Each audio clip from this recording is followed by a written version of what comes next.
From Hollywood, it's time now for Johnny Dollar. Jimmy Sayer at Inter-Allied Life, Johnny. Oh, hi, Jim. How are you? The way I feel now, the way I'm going to feel, depends on you. Okay, let's have it. Remember a guy named King Tut? Egyptian mummy they dug out of a tomb full of treasure a few years ago. That's right. Well, don't tell me you held a policy on him now, Jim. Oh, seriously now. You'll also remember there was supposed to be a curse on anybody who molested his tomb. Yeah, supposed to be.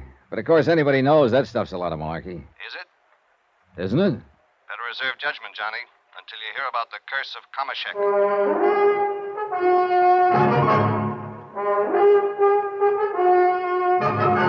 Tonight and every weekday night, Bob Bailey in the transcribed adventures of the man with the action-packed expense account, America's fabulous freelance insurance investigator. Yours truly, Johnny Dollar.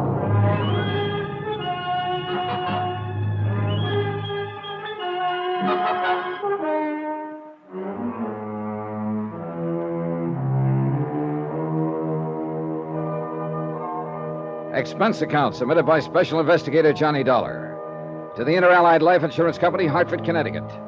Following is an account of expenditures during my investigation of the curse of Kamashek matter.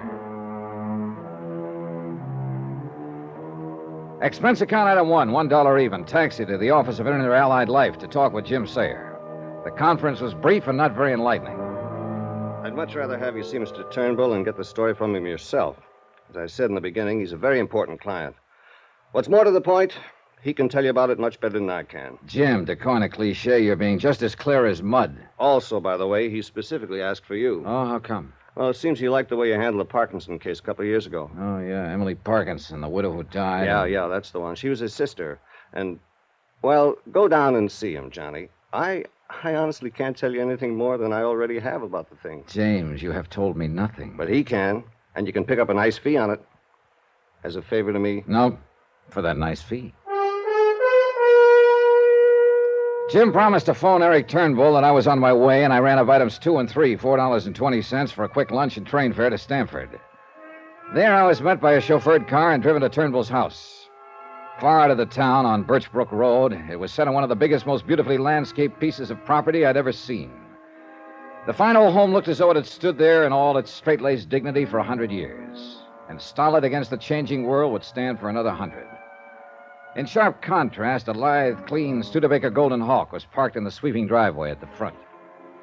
Haskins, the chauffeur, had explained on the way that he doubled as butler, so I wasn't particularly surprised when he opened the door for me. Since you received a call about your coming, sir, you are to go right in while I take the motor car to the garage. Unless... He glanced at the Golden Hawk quickly back of me, then, having left the word unless hanging in midair, climbed back behind the wheel and drove off.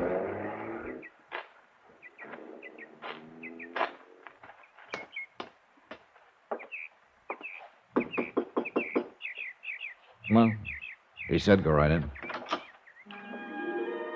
Inside, the house was a classic. From the tile-floored reception room with its walls of oak and the broad staircase leading to the second floor, I could look into the huge living room, finished in polished mahogany, with a leaded glass window at one side and thick oriental rugs on the floor. A fireplace that seemed to take in a whole wall, and fine mahogany furniture that glowed with a beautiful patina. Beyond that, I could see the library, golden and walnut. And sitting at a broad desk was a man, his face red with anger, shaking his fist at a very attractive girl of 22 or 3 who stood before him, obviously distressed by what was going on. Don't call me Uncle Eric. I'm not your uncle now, and by heaven, if I had my way, I never will be. You're not married to him yet, my girl, and if I have anything to say about it, you... Oh, Mr. Dollar, isn't it? Yes, sir. Mr. Turnbull? That's right. Come in. And Dorothy, Mr. Dollar and I wish to be alone. The girl stood there for a brief moment, looking at the man with an expression of utter futility in her face. Then, without so much as a glance at me, turned and left by the door that I had just entered. Come in, Mr. Dollar. Come in, please. Thank you. I'm sorry about this. Somewhat embarrassing to you, I'm sure, but it's something I'll have to tell you about later. Sit down, please. Thanks. May I pour you a drink? I must confess I feel I could use one at the moment. No, thanks, Mr. Turnbull. I think I'll pass it. I suppose it is a little early, but, well, good luck.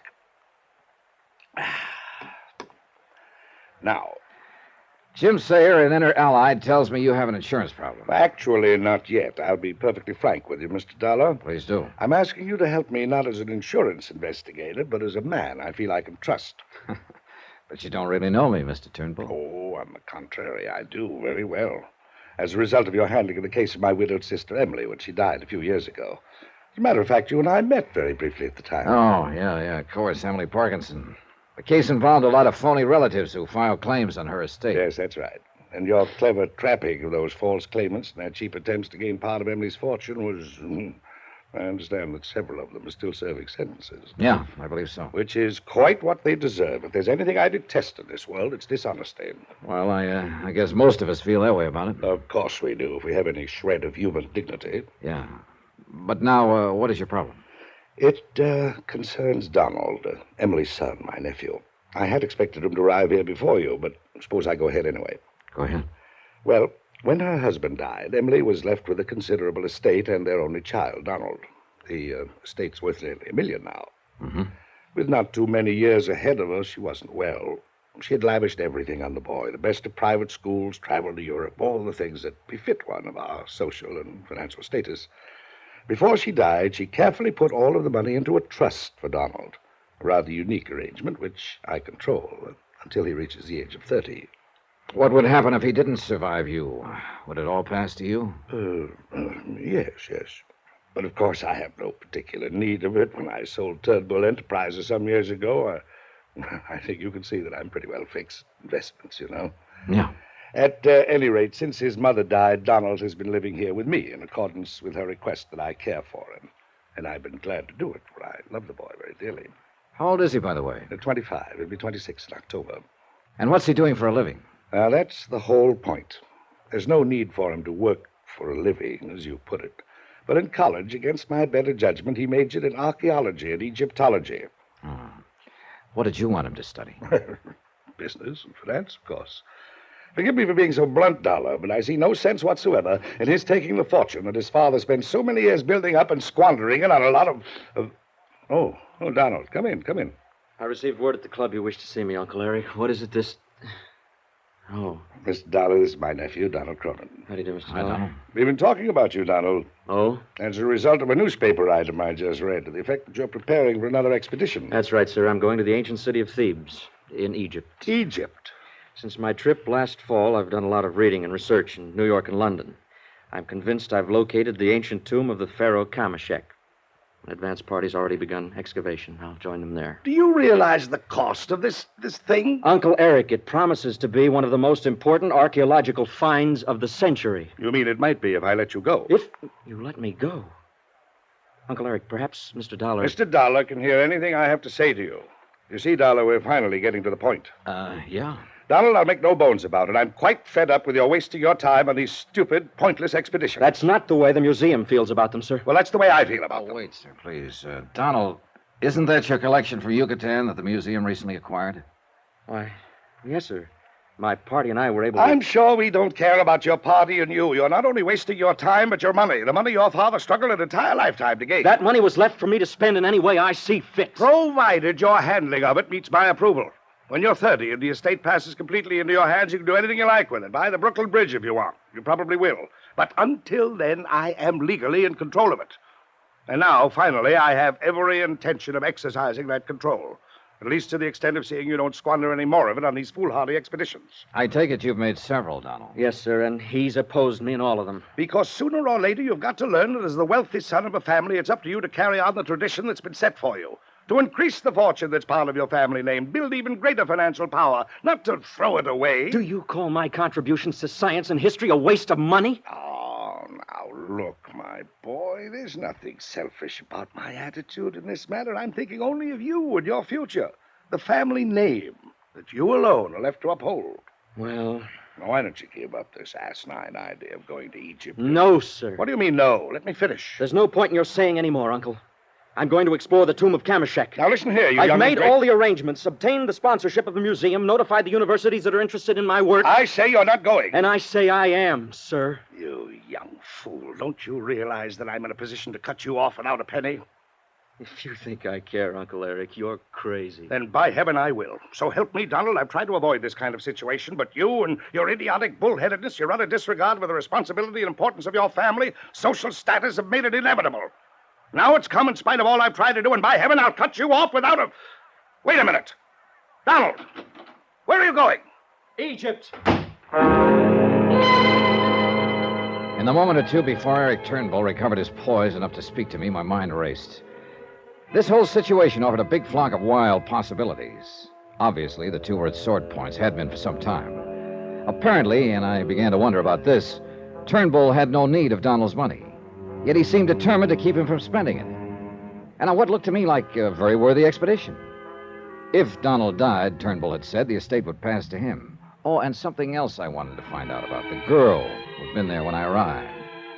But why? Why did I want to know or need any answers? What could this whole affair possibly have meant to me? I'm no family counselor. I guess I spoke that thought out loud. I'm an insurance investigator. Yes, Dollar. Which is another reason why I need your help in this affair. But I just don't see it, Mr. Turnbull. I'm afraid I must apologize for that little scene a moment ago. Well, there's no need to. It was interesting, to say the least. Well, we didn't touch on the one thing that I wanted you to know about. That girl, Dorothy Harkness, his so-called fiancée. Oh. Thanks to a generous allowance, plus fees from the museum and some of the universities, Donald's insured his life for $100,000. $50,000 for the museum, and a like amount for the girl. Through Inter-Allied? Yes. I'll put it to you bluntly. She has prodded him to go on these expeditions. And I believe she somehow hopes to engineer his death during this Kamashek project in order to collect on that policy. Do I make myself clear? If anything was clear about this situation, I certainly couldn't see it. More things had come flying at me from out of left field during the past half hour than I could cope with. And I wanted time to organize some kind of thinking. So I used a corny old device, glanced at my watch, said something about being late for an appointment back in Hartford. I apologized, promised to talk with him again tomorrow when there'd be more time. Haskins drove me back to the station and courteously waited until the train pulled in, then left.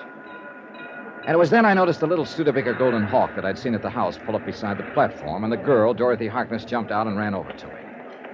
Mr. Dollar, I had to wait for Haskins to leave so he wouldn't see me. Oh? I must talk to you. Please call me. Here's the number. Is this about Donald? Yes. Because of the danger he's in. From Mr. Turnbull? No. And you must believe me. From the curse of Kamashek.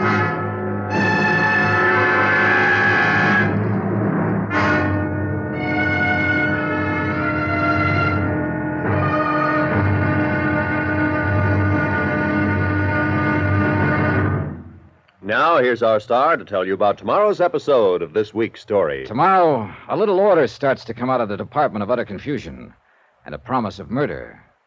Join us, won't you? Yours truly, Johnny Dollar. From Hollywood, it's time now for... Johnny Dollar. I have your call to Stamford, sir. Oh, thank you, operator. Hello? Oh, Mr. Dollar, I'm so glad you've called. Well, you seem pretty anxious to talk about something, Miss Harkness. I am. About Donald and his uncle, and Donald's plan for the expedition to Egypt. To dig up the remains of the old Pharaoh Kamashek? Yes. Can you come over here to see me, please? Oh, when I talked to you on the station platform a while ago, you said something about the curse of Kamashek. Yes, Mr. Dollar. Isn't that nothing more nor less than superstition? No. Huh? I'm afraid that in this case, Mr. Dollar, it can mean nothing more nor less than murder. I'll take the first train.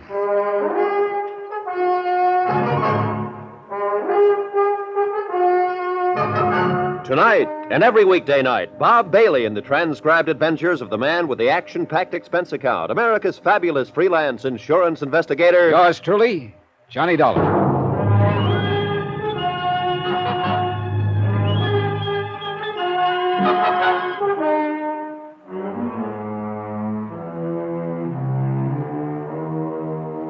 From Special Investigator Johnny Dollar to Inter-Allied Life Insurance Company, Crutchfield Square, Hartford, Connecticut. Assignment, The Curse of Kamashek Matter. Expense account continued.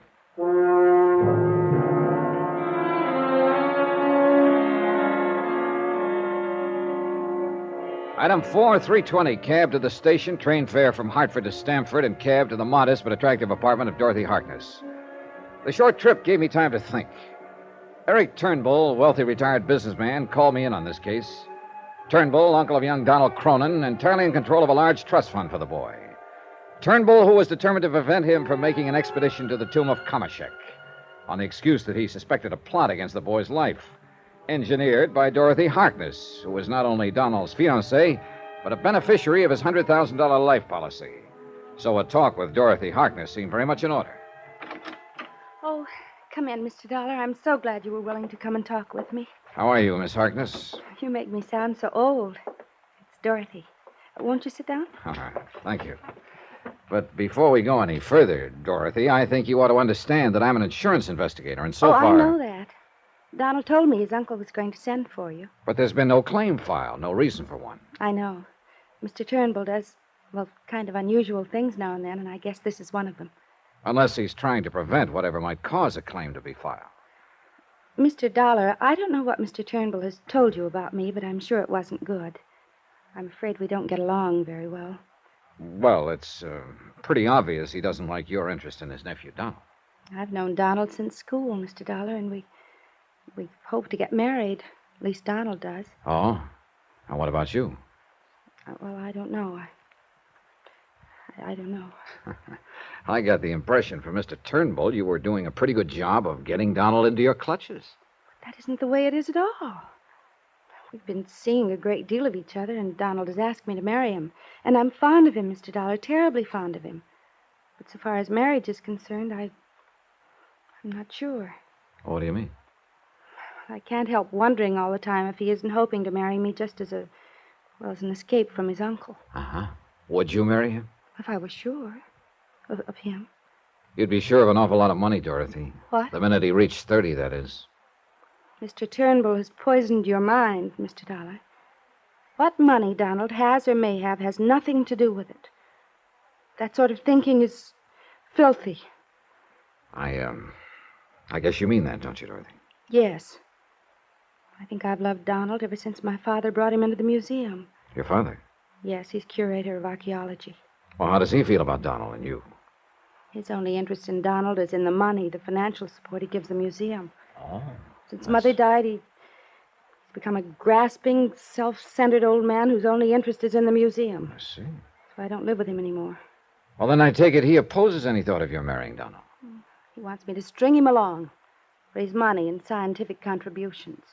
But Donald is making something of himself, instead of wasting his life in idle luxury as Mr. Turnbull would have it. Or would he rather have Don increase the family fortune? No, just not spend it. That's all he cares about. So if anything should happen to Donald, there would be more left for Mr. Eric Turnbull. And that's why I called you. Because I'm afraid that if Donald does go on this expedition to Egypt, something will happen to him. Oh, now, wait a minute. Turnbull has objected strenuously to this latest expedition. You don't know them yet. Either of them. They're of the same stock, and they're both stubborn, determined, and willful, and his uncle is clever. Clever enough to play on this stubbornness. Capitalize on it. What's that supposed to mean?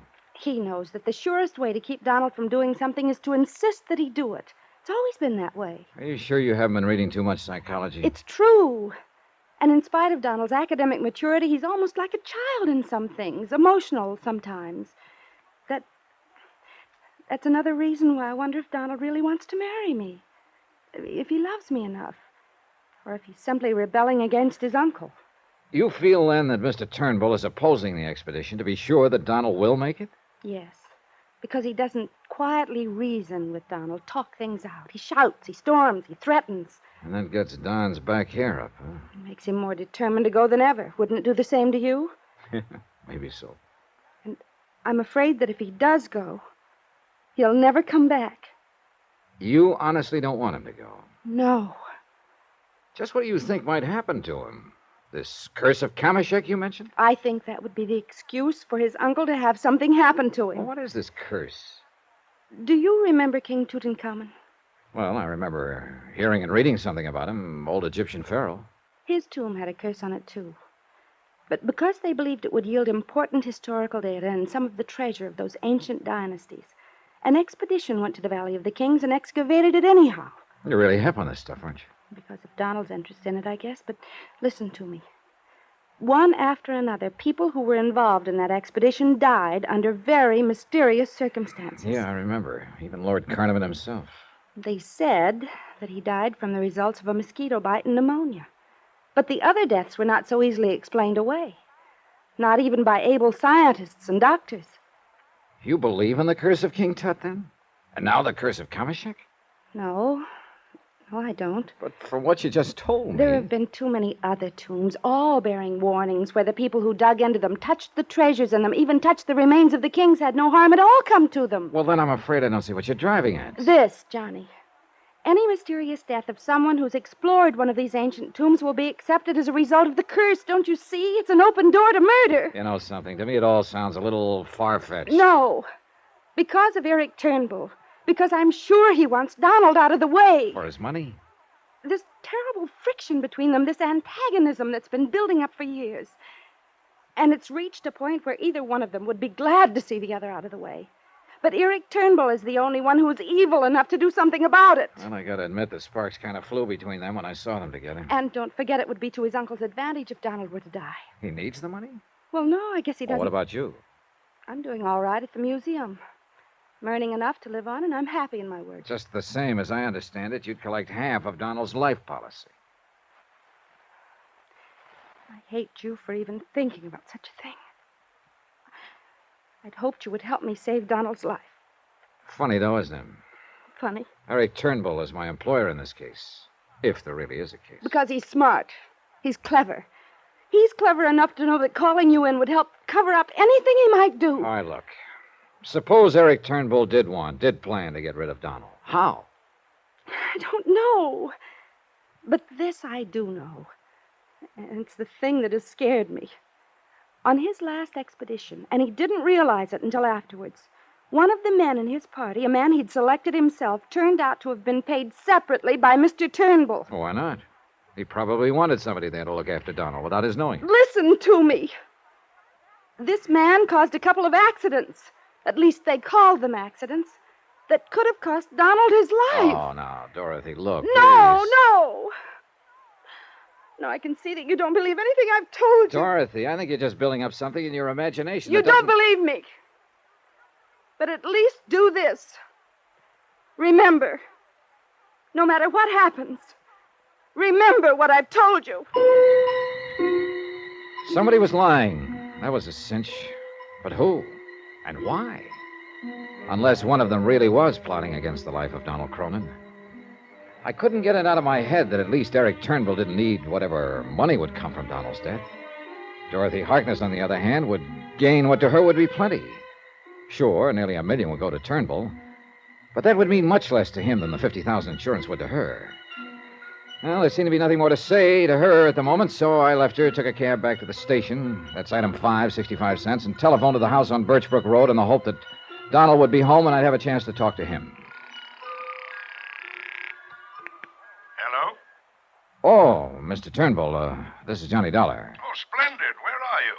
Well, I'm at the station, but I was calling to try and... Splendid. Haskins will drive the car down to meet you immediately. Well, now... I knew that if you thought it over, you'd be willing to take on this case. Yeah, sure. You just wait right there. Haskins will be along in a few minutes. Goodbye.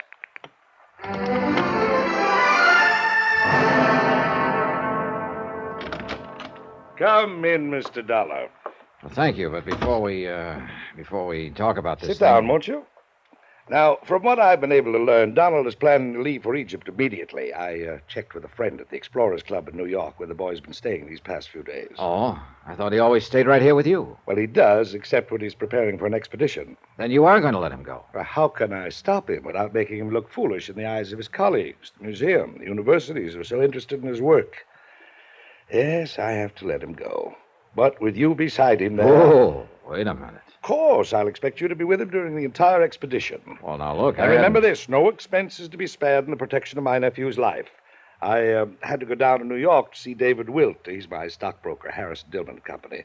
While I was there, I stopped at my bank and arranged to have some 5,000 in American Express traveler's checks ready for you. All you have to do is go down there and sign them and pick them up. If you need more, cable me. You don't waste any time, do you? I know Donald. He's very stubborn, determined, and willful. In his present frame of mind, he might pack up and take off at a moment's notice. I want to be sure you're at his side. Okay, you're the boss. But, Mr. Turnbull. Yes?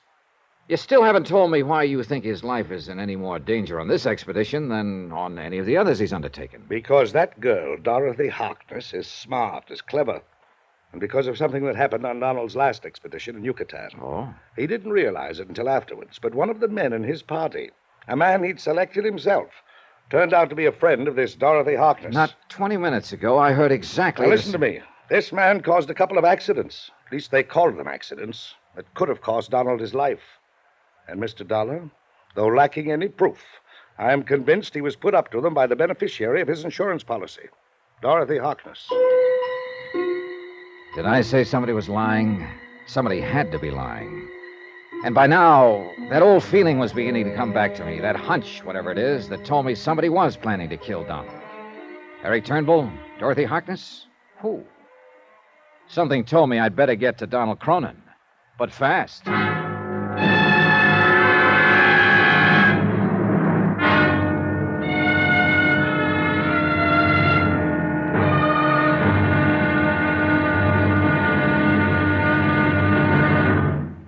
Now, here's our star to tell you about tomorrow's episode of this week's story. Tomorrow, suddenly the reason for a carefully planned murder becomes crystal clear, and a race against death becomes a race for my own life.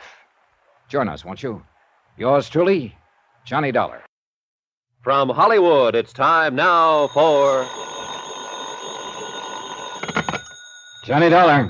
This is the operator at the Explorers Club. Oh, good. Have you been able Sorry, Mr. Dollar, but I haven't been able to reach Mr. Donald Cronin for you. Well, hasn't he been there at all? He was in and out all morning, but he refused to answer any calls then.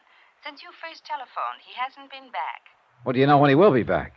No, I don't, sir. All right, then leave a message. I'll meet him there at the club. Is it very important that you see him, Mr. Dollar?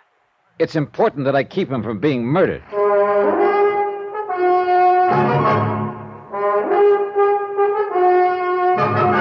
Tonight and every weekday night, Bob Bailey in the transcribed adventures of the man with the action-packed expense account, America's fabulous freelance insurance investigator. Yours truly, Johnny Dollar.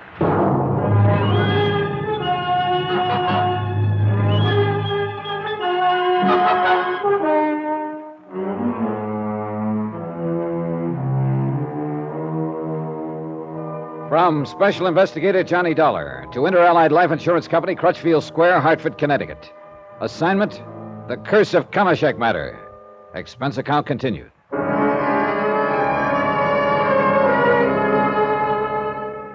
Item 6, $9.80, train to New York, quick lunch, and taxi to the Traders Bank and Trust Company. There I picked up the American Express traveler's checks that Eric Turnbull had left in my name, had left for expense money to take me to Egypt, to make sure his nephew Donald Cronin lived safely through an expedition to open the grave of the ancient pharaoh Kamashek.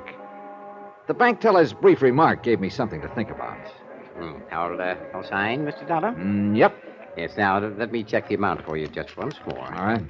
1,000, 2,000, 3,000, 3,500, 4, 45, 47, 48, $5,000 even. Mm-hmm.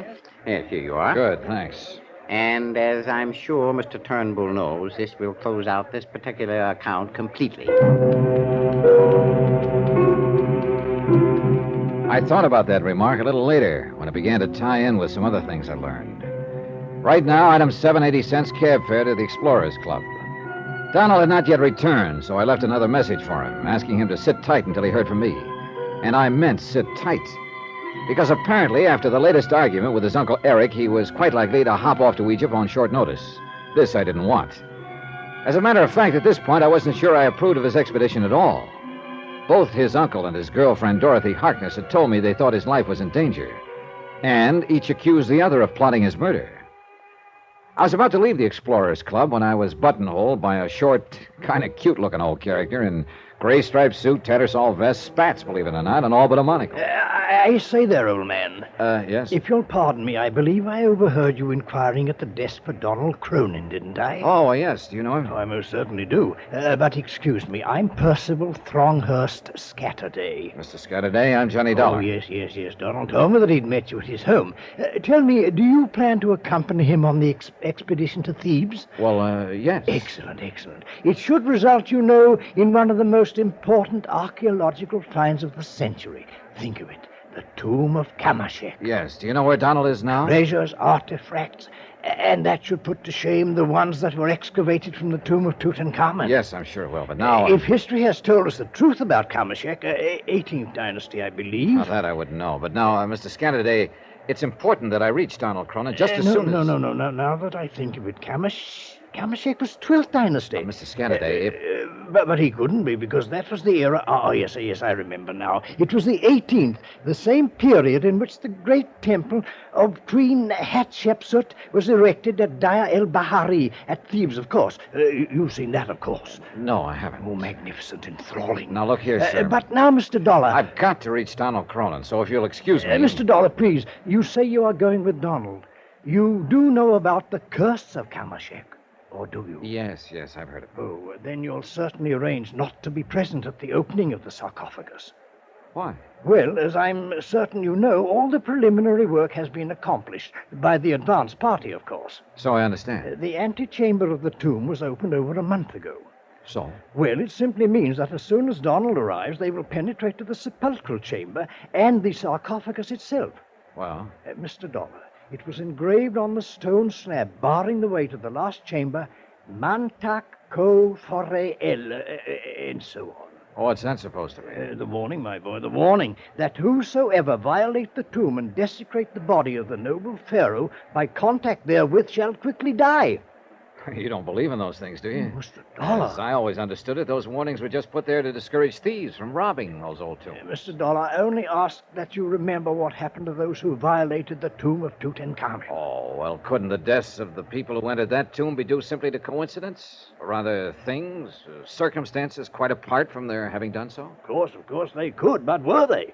Mr. Dollar, I assure you that if it were not for the warning of the curse of Kamashek, I would be the first to want to enter that tomb. Instead, I have refused to go on the expedition at all.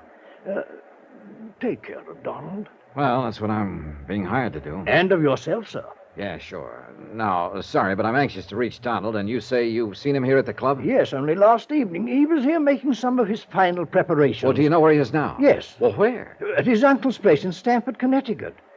You're sure? As sure as I am that you've not heeded my warning about the curse of Kamashek. But I beg you, Mr. Dollar, for the welfare of Donald Cronin and yourself. Yeah, sure. Thanks. If this were a mystery story instead of an accounting of expenditures on a case, I'd tag Percy Scatterday as a prime suspect for whatever might happen later. Like the man who tries to throw you off his own trail by suggesting that somebody else is gunning for you. But I decided he was just an old fogey who'd been turned down on the Kamashek expedition, was trying to justify his own shortcomings with the tales about the curse. But you know something? I was wrong. I should have listened to him a little more understandingly.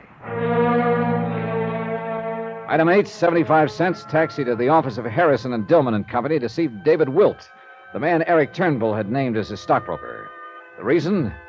The remark the bank teller had made about closing out an account. As it turned out, my timing was perfect. Sit down, sir, sit down. I'll be with you just as soon as I finish this phone call. Oh, sure, thanks. Hello. I'm sorry to have kept you waiting, but someone just stepped into my office. If you'd rather be left alone, No, it's all right. Now, as I started to say, if you dispose of the gold medal mining stock, your holdings will be reduced to practically nothing. Yes, that's right. Well, but Mr. Look, you sure you wouldn't rather I come back another time? Very well. It's just that I hate to see what was once a very strong investment program.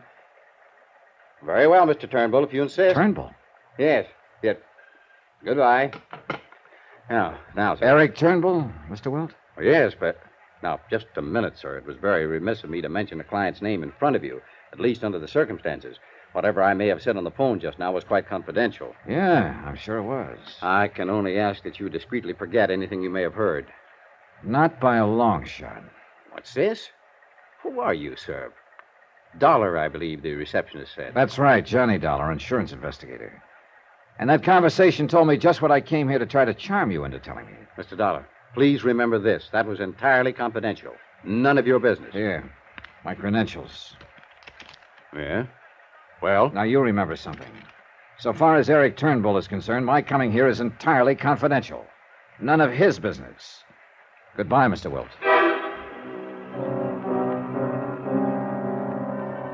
So the wealthy Eric Turnbull wasn't so wealthy after all.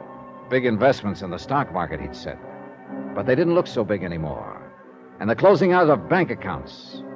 Item 9, 30 cents, phone call to Dorothy Harkness. Yes, Mr. Dollar?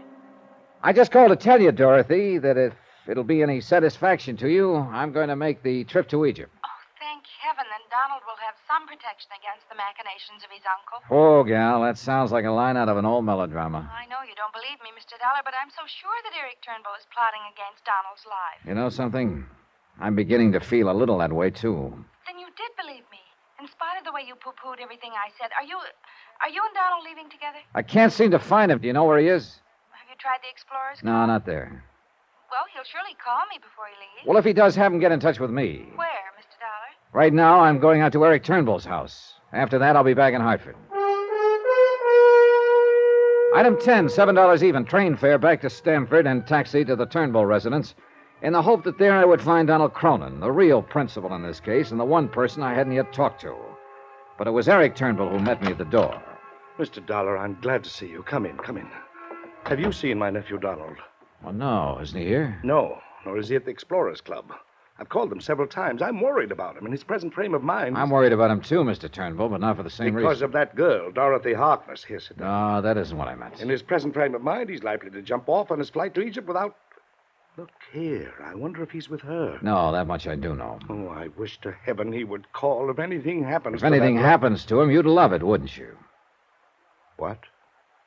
What did you say? I've done a little checking up on you, Mr. Turnbull, since I last talked to you. What do you mean? In a case as involved as this, it's necessary to check all the angles, everything, everyone, even the man who hires you. Has that girl been poisoning your mind against me, too? Your banker, from whom I picked up the American Express checks, let it slip that your account is in pretty bad shape. Non-existent now, as a matter of fact. Go on, Mr. Dollar. And your stockbroker, quite inadvertently, made it all too plain that the big investments you told me about aren't so big after all. Mr. Dollar... All right, tie that in with the fact that if anything does happen to Donald, you'll come into his estate. You've said enough. But it's true, isn't it? You laid so much stress on Dorothy and the museum getting his $100,000 life insurance, but you're the one who would really benefit by his death. Dollar, you have talked with one banker, with one stockbroker. Why, in your snooping around, didn't you talk with the others who hold my accounts? Like who? That's none of your business. But if what you are implying were true, why in heaven's name would I ever ask you to come in and protect my nephew? As a cover-up? I should knock you down with my bare fists, and believe me, my boy, I could do it. Now listen to me. I'm listening. If I didn't have any money, how could I afford to give you the $5,000 in expense money, pay whatever other costs may be involved in your employment? And why do you suppose, in spite of this high-handed attitude of yours, I'm still begging you to stay on this case? See Donald, Mr. Dollar, talk with him. You'll find that in spite of the angry scene between us, I'm concerned only with his welfare, that I want to protect him, that I want you to protect him. Wait, that's Donald. Now, let me take it. Well, now, just a minute. Johnny Dollar. Oh, Mr. Dollar, I was calling Mr. Turnbull. Mr. Scatterday? Yes, of the Explorers Club. Mr. Dollar, I've just talked to a couple of fellow members who saw him off. Saw him? Donald Cronin? Yes, last night. His plane has probably reached Cairo by now. Fooled all of us, didn't he? Yeah. Thanks. Well, thought you'd want to... Well? Donald left for Egypt last night. Oh, no. Oh, yes. Then please, I beg of you, go. In heaven's name, go to him. Stay with him. Protect him. For a long moment, Eric Turnbull simply stood there, sobbing, pleading with his tear-filled eyes. And suddenly, I don't know why, I found that I believed him. I wish now that he'd been lying. 2 lives might have been saved.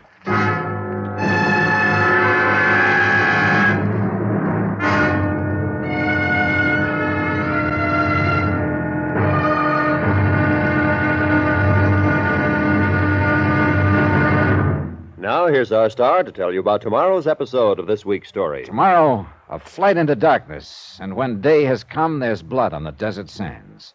Join us, won't you? Yours truly, Johnny Dollar. From Hollywood, it's time now for... Johnny Dollar. Have you found Donald yet, Mr. Dollar? Have you been... Oh, this is Dorothy Harkness. Yeah, I know. And no, I haven't found Donald Cronin. He wasn't at his uncle's place? Johnny, you must find him. Talk to him. Talk him out of making the trip to Egypt. Dorothy. If he does, he'll die. His uncle will see to it that he dies. Look, Dorothy. You must find him and stop him. I'm afraid it's a little late for that. What? He took off on a direct flight to Egypt early yesterday. Oh, no. Has at least a 36-hour start, at least. Johnny, you must go after him. On the first plane I can get to Cairo.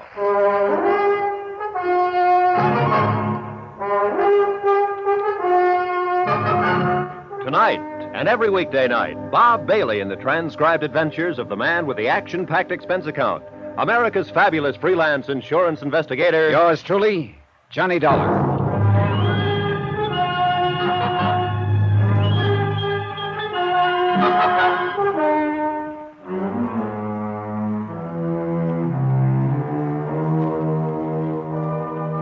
From Special Investigator Johnny Dollar to Inter-Allied Life Insurance Company, Crutchfield Square, Hartford, Connecticut. Assignment, The Curse of Kamashek Matter. Expense account continued.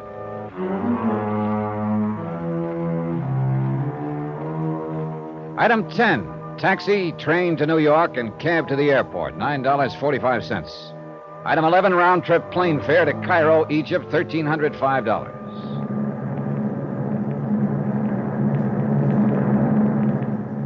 I was tired, and the steady drone of the four powerful engines lulled me to sleep in no time. I think I might have slept most of the way to Paris, which was to be our first stop, except for hunger pangs and the appropriate ministrations of a very attractive stewardess. Usually on such a long flight, I try to make friends with everybody aboard, just to shorten the trip. And I did this time, except for one man who sat 4 or 5 seats behind me. He was a rather hefty individual, dark-complexioned, about 30, I'd guess, who didn't budge from his seat during the entire flight. And every time I approached him to pass the time of day, he immediately made like he was asleep. So he wanted to be alone.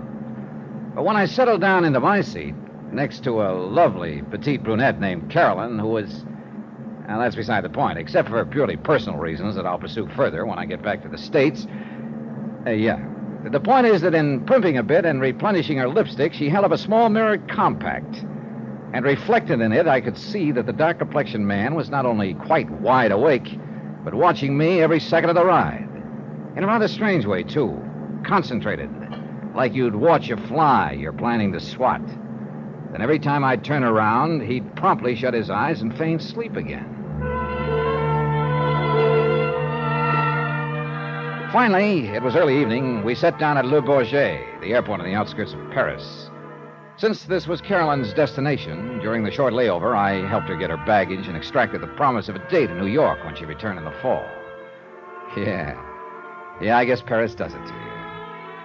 Well, anyhow, after she'd piled into a taxi, I wandered around for a bit thinking and decided to reboard the plane, look up the dark, silent passenger, and have it out with him. But apparently I'd waited too long. As I passed a narrow sort of alley beside a baggage shed, he decided to have it out with me. In here, Dollar, quick. Huh? What? In here, where we won't be seen. Oh, now, just a minute, fella. Who are you? What do you want? Just this. What? You don't... All right, now. Now, what was the big idea, mister? You gonna talk, or do you want some more of this? All right, I'll talk. Well, who put you up to this? Come on. No, I can't tell you that. You want to bet? All right, now start talking. I said... All right, I'll talk. It was Turnbull. What? Turnbull? Here. Yeah, that's right. Frederick Turnbull. Why? Oh, should I know? I do a lot of strong arm for him. Go on. So he pays me good to get you out of the way, so I should ask questions? Well, maybe he'll have a few to ask you if you ever get back to the States. Now roll over. Huh? No. Hey. All right. Hey, what are you doing? That's my passport. That's right, mister. That's exactly what it was. When you get back on your feet, you can try to figure out how to go on from here without it. Listen, you dirty... Sorry, buddy. I gotta catch a flight. I suppose I should have turned the unfriendly thug over to the French police, but figured he'd have trouble enough lacking a passport to keep him out of my way for a while. The only charges I could make against him would be for assault. Time was of the essence, too, since Donald Cronin actually was 2 days ahead of me, and it was important that I join him at the tomb of Kamashek as soon as possible. At least so I thought, until I entered the main building of the airport again and heard my name being called on the PA system. The information desk showed me where to take a transatlantic phone call. Johnny Dollar. Dollar, this is Eric Turnbull. Well. Thank goodness I was able to reach you during your Paris stopover. I'm glad you did, Mr. Turnbull, because there are a couple of things I want to talk to you about. When you return, Mr. Dollar. What's the matter with right now? And may I suggest that you take the first plane back here that you can get? First, I want a little explanation for a beating I just took from... Wait a minute. What did you say? Come back here and we'll settle our accounts. The case is closed. What? Donald is dead. Where? How? I just received word from one of the members of the expedition. In Egypt? Yes, the curse of Kamashek has been fulfilled. Or was he murdered? I'm afraid it was the same mysterious death that's overtaken so many who have violated those old tombs. Well, I don't believe it. Any more than you believe in that so-called curse the last time I talked to you. I know. I was wrong. Heaven forgive me for letting the boy go. Look, Mr. Turnbull, things just don't make sense at all. Come back, Mr. Dollar, and we'll talk about it here. Listen to me. Yes? Before I decide what I'm going to do, I want to know why you hired a thug to try to put me out of the picture. What? I don't know what you're talking about. Oh, you don't? Well, he made it plenty plain that he's handled strong-arm jobs for you before. That's impossible. Gave me your name as the man who's hired him many times. Frederick Whoa, hold it a minute. Dollar, I'm very sorry, but I haven't the least... Maybe I will go back to New York at that. Mr. Dollar. It suddenly dawned on me that I must have been slightly befuddled by the partial beating I'd taken earlier. You know, when the thug made his little confession a few minutes before. I'll talk. It was Turnbull hired me. Frederick Turnbull. Frederick Turnbull, he'd said, instead of Eric Turnbull. Sure, they sound alike. But a guy who's done a lot of strong-arm jobs, knows the right name of the guy that hired him, that can mean only one thing. Someone had instructed that thug to say he'd been hired by Turnbull. But who? I canceled out the rest of my flight to Cairo, made reservations back to New York, and then while waiting for that plane, ran up item 13, $82 American. On phone calls to whomever I could dig up among the Egyptian government authorities who'd been overseeing the excavation of Kamashek's tomb. What little I learned was pretty much summed up by the British doctor who'd been a member of the expedition. Very mysterious, Mr. Dollar. You see, because of the superstition about violating the tomb, only 2 of our people even touched any of the bones we found within it. Yeah? And incidentally, that is all we found. The tomb had been thoroughly ransacked by thieves, probably centuries ago. Yeah, but you were saying, Doctor. Oh, yes. Only 2 touched any of the remains. One was a native carrier, as soon as the bones had been properly sprayed where they preserved it. Uh-huh. And the other was Donald Cronin, who, for some reason or other, wrapped up the bones and sent them by air to his uncle, Mr. Eric Turnbull in the United States. Oh? Well, go on. Well, that's really all, Mr. Dollar. Except, of course, that both of them have died of some strange malady that the authorities have not been able to determine. And that's why the tomb has been officially closed again. Hey, listen, tell me something. Could the bones have been accessible to anyone before those 2 touched them? Yes, to anyone in the party. Well, now, don't tell me that you suspect... Oh, listen, mister, I don't know what I suspect. But I don't believe it was any curse of a long-dead pharaoh that killed those 2 men. Even in view of what happened to those who entered the tomb of Tutankhamun for some years ago, and then the tomb of King... Look, tell me this, will you? Have any of the expedition returned to America? Well, of course, the authorities have here no reason for holding them. You haven't answered my question. No. Well, only the 2 young men that Donald brought along with him. Who were they? Carl Fortina. Well, who's he? From New York. Like Donald himself, he's an archaeologist. And the other? One of his colleagues at the museum in... I believe it's in Stamford. What's his name? He's a young osteological expert, son of a curator at the museum, as I recall. What? His name is Walter Harkness. Well, I'll be. But surely you don't think... Doctor, You go right ahead and hang those two deaths on good old King Kamashek. Me? I'm going after a couple of live suspects.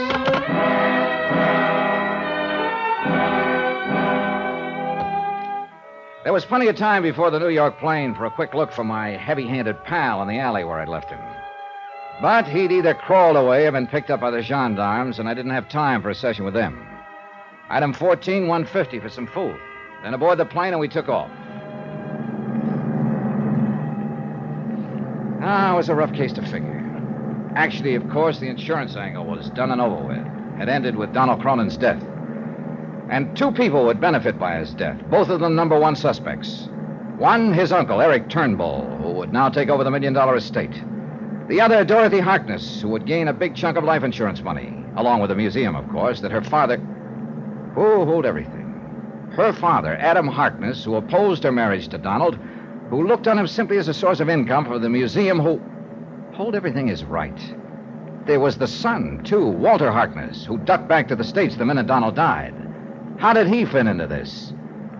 Believe me, in spite of all the talk in it, the belief in it, the one thing I was sure had nothing to do with the whole matter was the curse of Kamashek. Nevertheless, call it hunch or whatever you like, the more I thought about it, the more certain I became that I'd find all the answers in a package that Donald had mailed back to the States.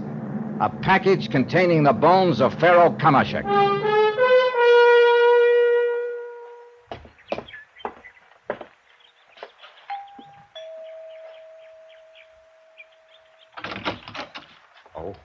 Mr. Dollar. Hello, Haskins. Mr. Turnbull in? Yes, and I'm sure he wishes to see you. It's a frightful thing about Master Donald, isn't it, sir? How does Mr. Turnbull feel about it? Terribly broken up, sir. I'll bet. Oh, but please come in. He's in the library. Thanks. He just received a package the poor boy sent to him before he... Wait, Haskins. Has he opened it yet? He was examining the contents when the doorbell... Good heavens. Mr. Turnbull. He's fallen from his chair, Mr. Dollar. Mr. Dollar, he's... Oh, no. Yeah, Haskins. He's dead.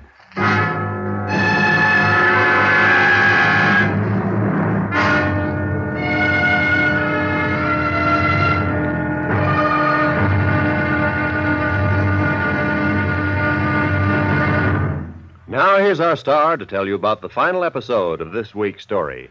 Before I do, please let me thank you for the letters you keep sending us about the program. So many come in every day that it's become quite a chore to answer them, but you know something? I love it. As a matter of fact, your letters are appreciated by all of us who are involved in the production and presentation of the show. Our director, the writers, the various members of our cast, and our excellent technical crew.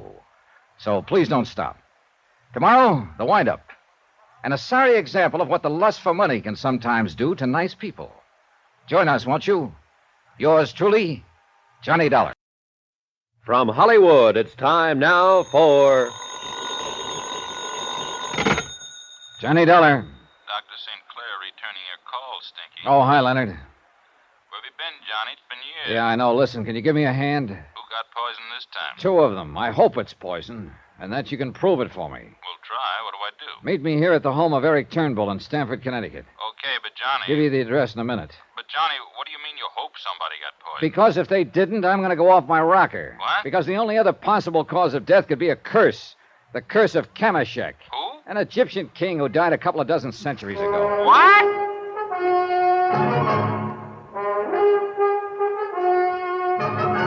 Tonight, and every weekday night, Bob Bailey in the transcribed adventures of the man with the action-packed expense account, America's fabulous freelance insurance investigator. Yours truly, Johnny Dollar.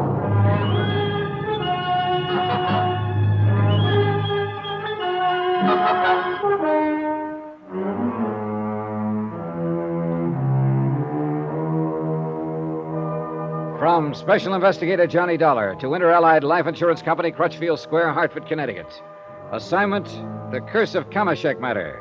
Expense account continued.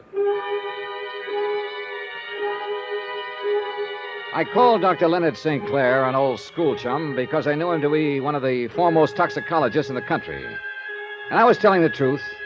I hoped it could be shown that some kind of poison killed Donald Cronin and subsequently his uncle Eric Turnbull.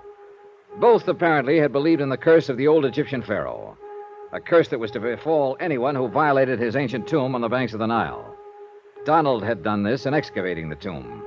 But his uncle here in Stamford had only touched the bones that Donald had airmailed to him. He was opening the package that Master Donald, God rest his soul, that Master Donald had sent him just before he died, there at the tomb in Egypt. I brought them in here to the library for him, sir. Go on, Haskins. Well, then you rang the doorbell. I left him with it, and when you and I came in here... Yeah, dead. From the curse of Kamashek, Mr. Dollar. Oh, Haskins, I don't believe it. A friend of mine, Dr. St. Clair, will be here shortly, and he'll be able to... Shouldn't we notify the police? No, later. But leave my poor employee's body just lying there? For the time being, yes. Until Dr. St. Clair examines it. Hey, as you wish, sir. That's what I wish. Haskins. One person in this confusing mess I hadn't given a second thought to. As it turned out, there wasn't time, for Len St. Clair arrived a few minutes later in a car equipped like a miniature laboratory. No doubt as a result of the police work he was frequently called on to do. First, of course, in his capacity as an MD, he made a thorough examination of Eric Turnbull's body for purposes of death certificate data. It was poison, all right, Johnny. I'm sure of it. At least as sure as I can be, short of making an autopsy. But what kind of poison, Len? And how administered? Well, at the risk of making it sound like a dime novel, I'd say it was an extremely rare, Well, what? Come on. Well, it's something I haven't heard of in years. Related to the old Indian arrow poison. It's very difficult to detect. Can you make sure? Yes, if you'll help me drag some of my equipment in from the car, including a cage of white mice. What? Yeah, on which to experiment with samples of the stuff. Samples from those old bones out of the tomb? That's right. Now, from what you've told me, only 2 people have touched the bones since the minute they were discovered in the tomb. 3. A native carrier, Donald Cronin, and now the late Eric Turnbull. And they've all died. But, Johnny. Yeah? The poison I'm thinking of would hardly have been put on those bones in the time of the pharaohs. Oh, and by the way, I hope no one's touched them here. No, I've left them just as they are in that mailing wrapper. Good. Because it could be fatal. I'll carefully scrape them when we get the equipment in here. We brought in what Len needed for his work, including the white mice. Then I closed him in the library and left him to his experiments. To a bit of research, too, for he'd brought in a couple of thick books on toxicology. As a matter of routine, I phoned the local coroner and then tried to reach Dorothy Harkness. Her number didn't answer. I was about to drive over to her little apartment when Len came out of the library. I was right, Johnny. Curaba arsenium. That the name of the stuff? Uh-huh. In its powder form, absorbed into the pores of the skin, it could be fatal almost immediately. And listen to me. Yeah? Somehow, between the time the bones of that old king were discovered and the time that Donald Cronin touched them, somebody put that poison on him. How? Without endangering himself? By keeping it in aqueous solution until the bones were sprayed with it. Sprayed with it? Wait a minute. Yeah? Sprayed with it, huh? A doctor, an Englishman who was on the expedition, told me that the bones had been sprayed with some kind of preservative, even before the native carrier touched them. You thinking what I'm thinking? Yeah, right. Instead of preservative, it was the poison. Well, who sprayed them? I've got a wild idea, Len. But if it's right, it'll sew up this whole case. I wonder who that is. Well, while you're finding out, I'm going back and recheck these tests. But only as a matter of routine, because I'm sure I'm right. I beg your pardon, sir. Yeah, Haskins? Miss Dorothy Harkness is here, sir. Huh? And her young brother, Walter. Shall I ask them in, sir? By all John, means. What a terrible thing that has happened. Is that really the way you feel about it, Dorothy? Yes, just what do you mean by that, Mr. Dollar? I'm Walter Harkness. Well, come right in, Walter. Because I have a sneaking suspicion you're the boy I've been looking for. What? Your conscience finally began to hurt you? Would you like to sit down and write your confession now?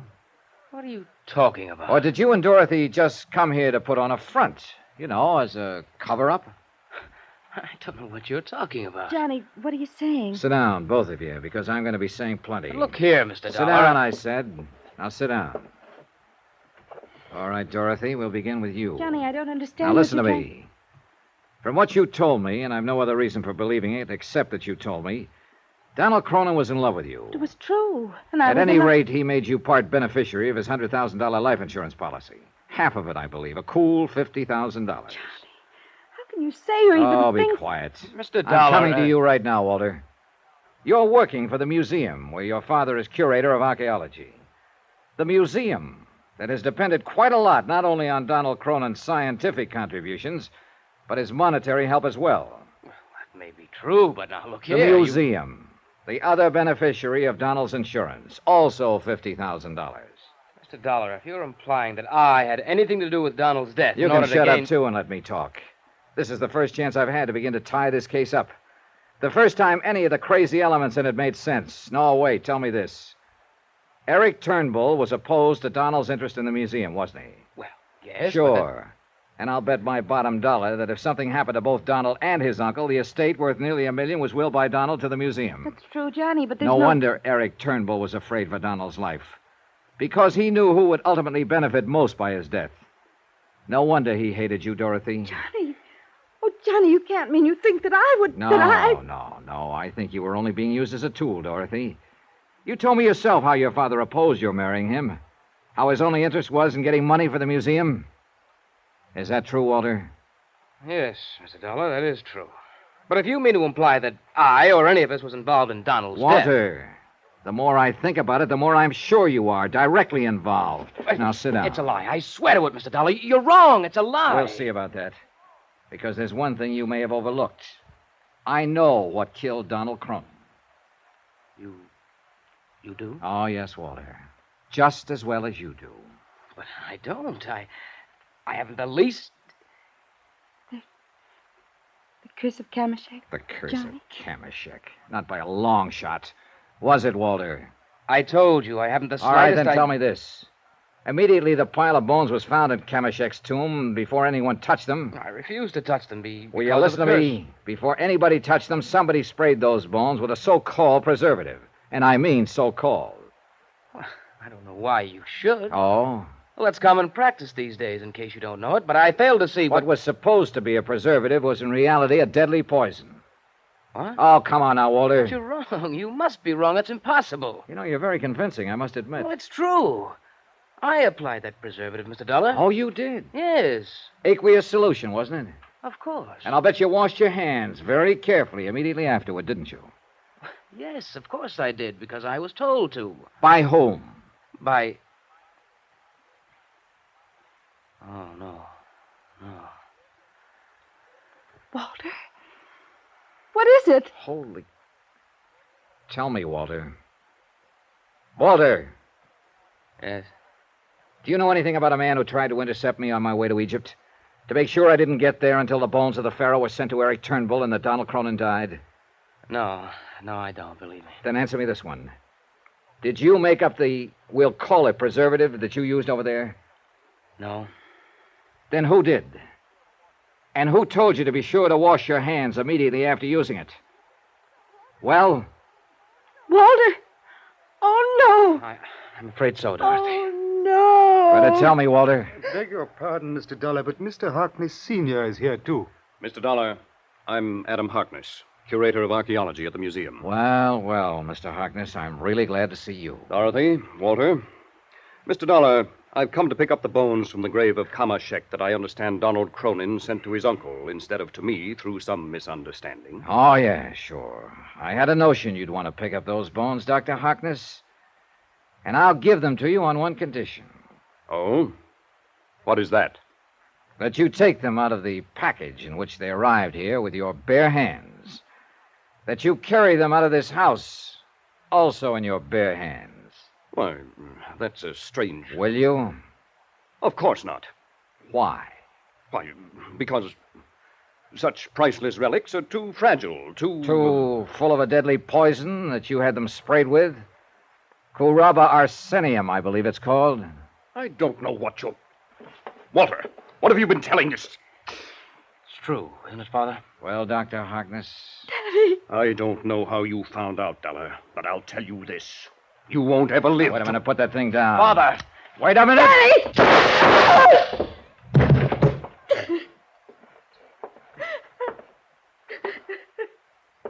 Johnny? You stopped him all right, Len. But I think he'll live. Good. I knew all the police work I've been doing would come in handy sometime. Thanks for barging in at the psychological moment. I was only coming in to confirm the results of my tests. But I guess Dr. Harkness had already done it. Yeah.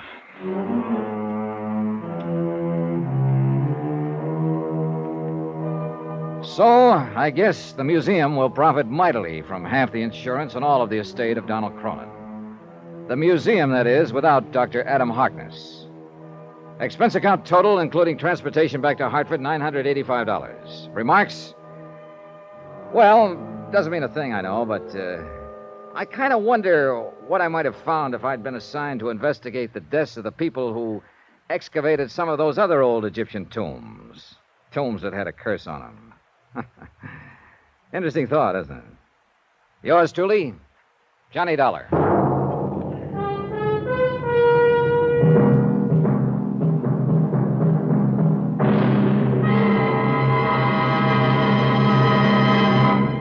Now, here's our star to tell you about next week's story. Next week, a search for $80,000 that was never there, and a body that was never there.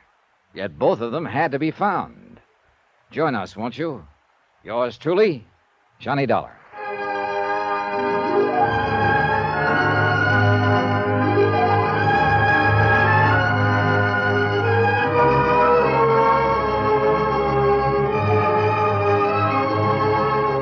Yours truly, Johnny Dollar, starring Bob Bailey, is transcribed in Hollywood. It is produced and directed by Jack Johnstone, who also wrote this week's story. Heard in this week's cast were Paul Dubov, Alan Reed Sr., Dick Crenna, Virginia Gregg, Ben Wright, Forrest Lewis, Eric Snowden, Barney Phillips, James McCallion, and Les Tremaine. Musical supervision by Amerigo Marino. Be sure to join us on Monday night, same time and station, for another exciting story of yours truly, Johnny Dollar. Roy Rowan speaking.